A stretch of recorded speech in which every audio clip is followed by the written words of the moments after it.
Welcome back, everyone. So today we're going to take a look at some of the engineering footage I picked up. So I was having issues with my ships. They weren't claiming properly. If I would claim a ship, it would go to like an unknown state. So a lot of my ships were not actually usable.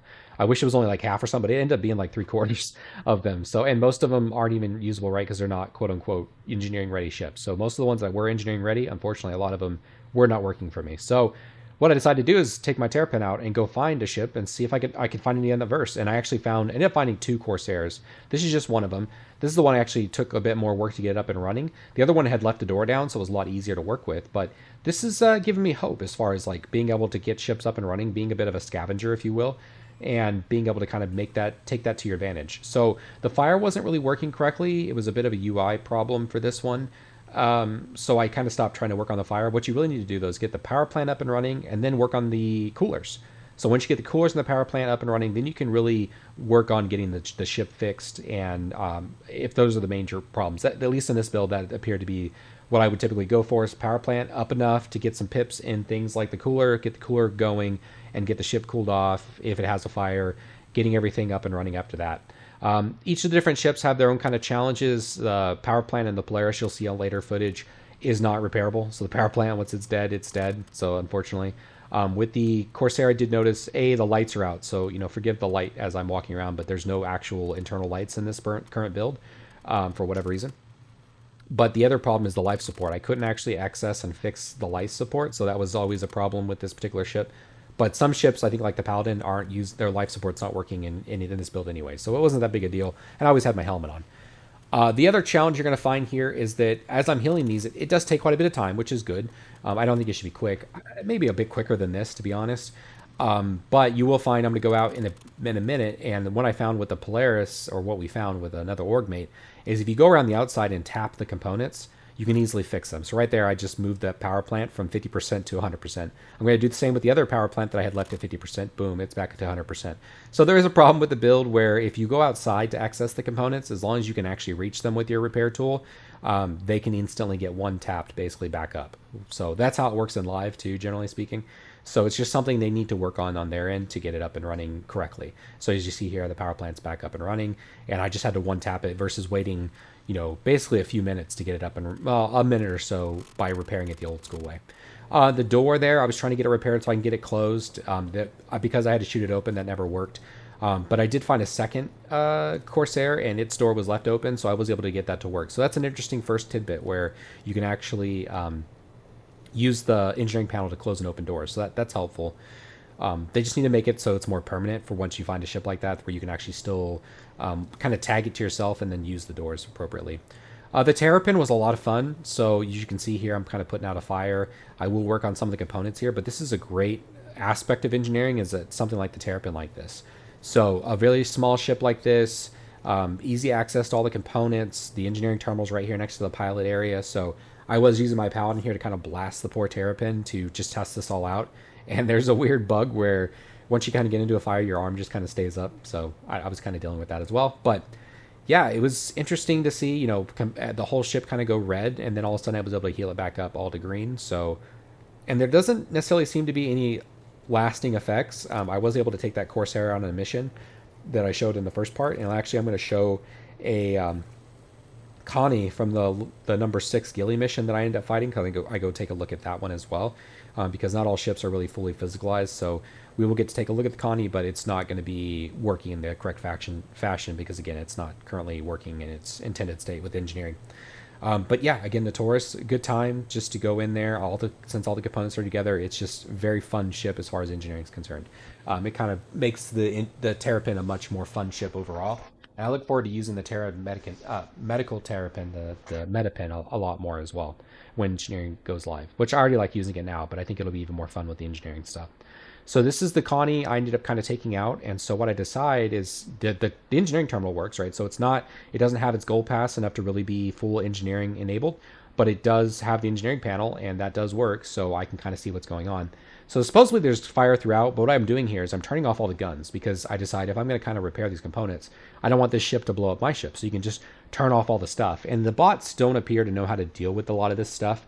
I don't know what kind of AI overhaul is going to be needed to get them to use engineering, but this smoke effect was awesome, right? So You can't really see the fire, so this is kind of a bug maybe a bit, but this was cool. Like, it was not terrifying is not the right, but you can kind of get that terrifying feel. So Gladius here I took out, and there's an actual capability now within the engineering MFD that you can actually temporarily, I don't know how often this works, or maybe it's a one-time deal, but you can occasionally use it to that panel, the MFD, to actually do a quick repair. You can see I'm missing a wing here. I actually had disconnected from the game while some torpedoes or some missiles were headed to me, and it blew off my wing.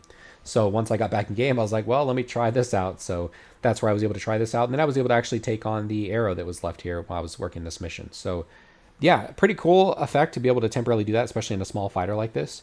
So looking forward to see how they balance that out a bit. And I didn't actually notice if I could do that same kind of thing with a large, like a Corsair or Connie. But yeah, it worked pretty well there in the Gladiator.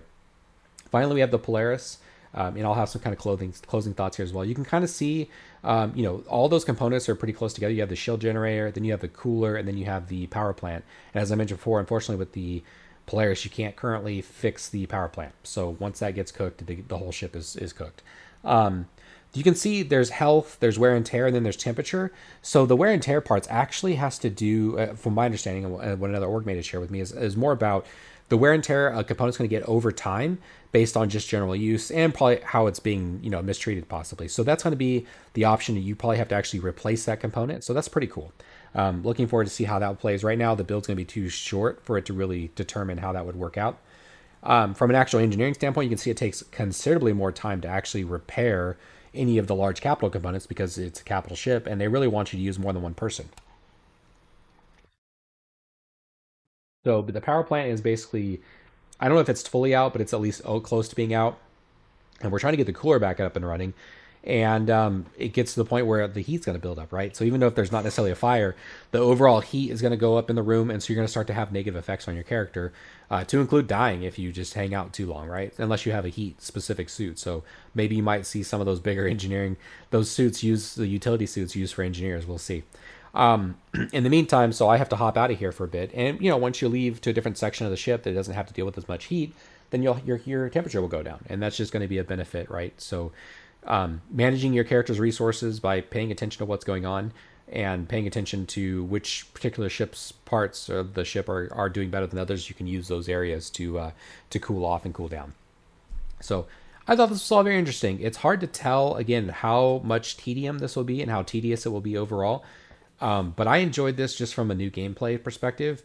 But again, I would need to play with it more to realize how much of a tedious thing it'll be, because a lot of people do play this game solo. I'm one of those people. I do play with org mates as well. As you can see, I'm playing with an org mate right now. And he's going to actually help me. You can see off to the right-hand side. What we found is, if you have two people healing something or trying to repair something, it repairs twice as fast. We didn't end up using the repair gun rifle as much as we had hoped. That's something to test a bit more in the future. But yeah, I get it that this is meant to increase the amount of people playing, but a lot of people still will want to play this game solo, and that's going to still be an important factor for people when they're trying to decide if they want to play this game.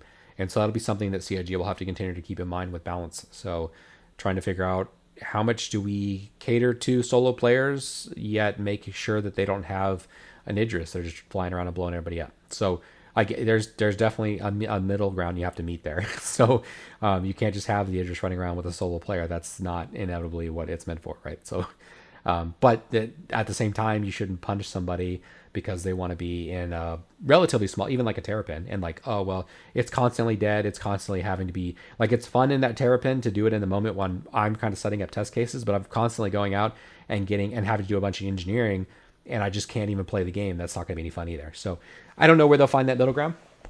As you can see here, the repair was very quick because, again, Onras was able to go outside and one tap the cooler to make it up and running again. So yeah, I hope you found this interesting. Let me know if y'all have any questions. I appreciate those. Taking time to like and subscribe, and I'll catch y'all next time.